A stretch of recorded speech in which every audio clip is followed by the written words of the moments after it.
Hello, beautiful people. Welcome to my channel, Become the Disruptor. My name is Magda. I'm a qualified trauma-informed therapist.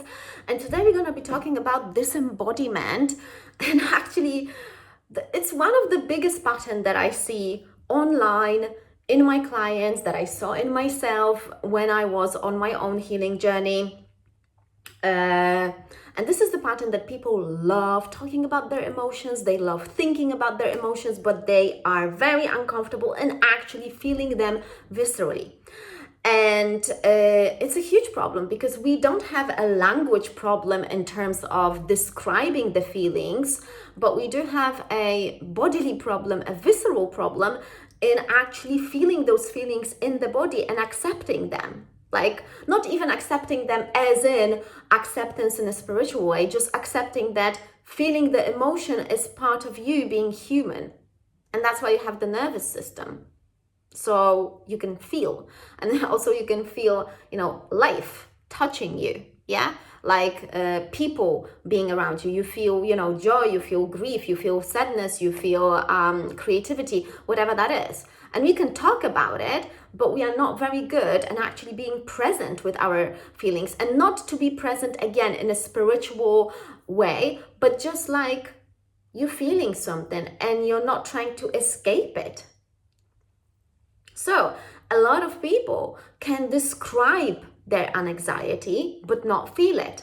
A lot of people can explain their childhood wounds but not wanting to feel them. A lot of people can analyze the relationships that they are in or were in, but they are unable to actually feel the grief, to feel the anger, to feel the frustration.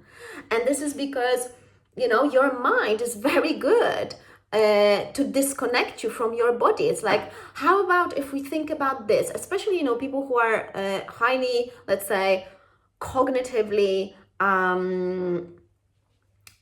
have like this cognitive prowess and who are very intelligent.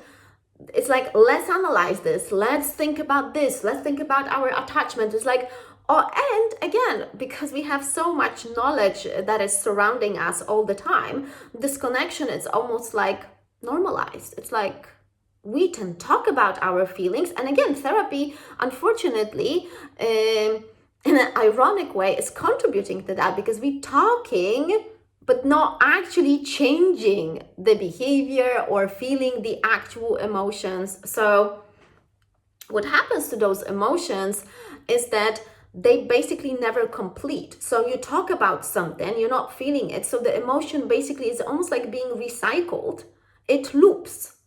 And when you look at your life, you will notice a lot of the people, for example, when they come for like sessions with me, they want to tell me the story of their childhood, but I'm like, you're going to tell me the story. And it's almost like you're completely disconnected from that. You're going to tell me like, oh, my mom hit me all the time, or my dad was very abusive, but you're not feeling anything. When you actually think about it, for an adult to hit a child, that's cruel. That's brutal. You don't want to feel that, but you can tell a story about it. That's the thing. And that is the big problem. And this is, where this question arises that, I processed so much. I talked about my childhood so much. Why I am still stuck? Yeah, because thinking is not actually feeling the emotions as they arise viscerally in the body. Because actually feeling requires a very different quality than talking. Talking is just mind engaging in their, narration of your life. But feeling requires you being present, so not dissociating to thinking about lunch or dinner or that date that you have at 7 p.m. No, it requires you to actually be present in the body and feel the pain of the heartbreak, of grief, of fear, of the wounds. That's not comfortable, isn't it? So you're present with it, and also you're tolerating the discomfort of that feeling. So, which is, by the way, increasing the capacity of your nervous system. So everyone is talking about the nervous system work. Well, this is it. So And that does not happen only in sessions, because and this is great, like, in therapeutic sessions, guys, this is crazy for us to think about. You can process stuff in a session. No, because life happens all the time, 24/7. You're gonna have a session with your therapist, I don't know, once a week, twice a month, or whatever. Life happens all the time. You need to learn how to feel instead of thinking and talking only. So, and like I said, that requires you being present. So not scrolling, dissociating, looking for new content, but actually being with that emotion, bearing a witness to it, and then tolerating that discomfort. So not analyzing it and not turning it into a story. Now, that might sound, really sharp for some of you guys that like are used to a certain way of being. But the thing is that I've been in that loop. I've been talking about my feelings. I've been processing. As a therapist, I did my healing journey as well. And then, I was also helping clients. And this is the unfortunate conclusion that I come up with at some point, that there's just way too much talking, way too much analyzing, but not enough feeling and actually being different, So the real work begins when you start feeling the emotion. Now, that is very uncomfortable for your mind because it's out of control, because we are taught that emotions are irrational, that they are this or that or the other. So your mind thinks that it's losing control, but it's not. So your mind is trying to pull you back into thinking. But emotions, the whole reason, it's evolution. Mother Nature gave us a nervous system so we can feel. So it's part of you. And you have to learn how to master that. By feeling, not thinking about the feeling. So, because thinking at this point for your mind simply just feels safe, but it changes nothing.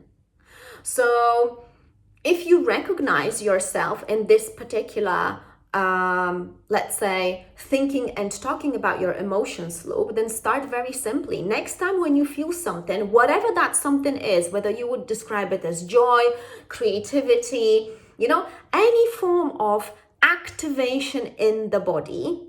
Activation, just feeling, a raw sensation. You're feeling something, yeah? Don't analyze it. Don't explain it.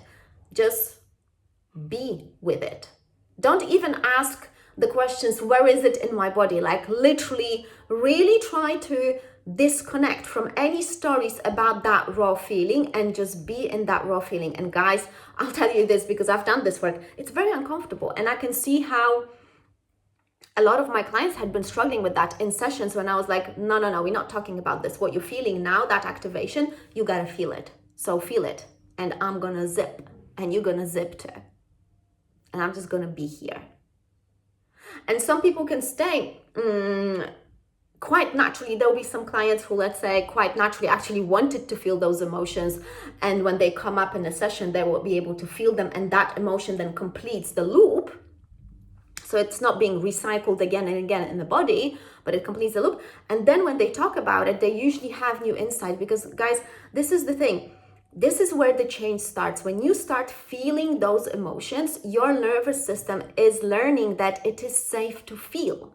And that's when your mind is start being more helpful for you. So it's be like, it's okay to feel, it's safe to feel. So this is what you're teaching your nervous system and your body, essentially, that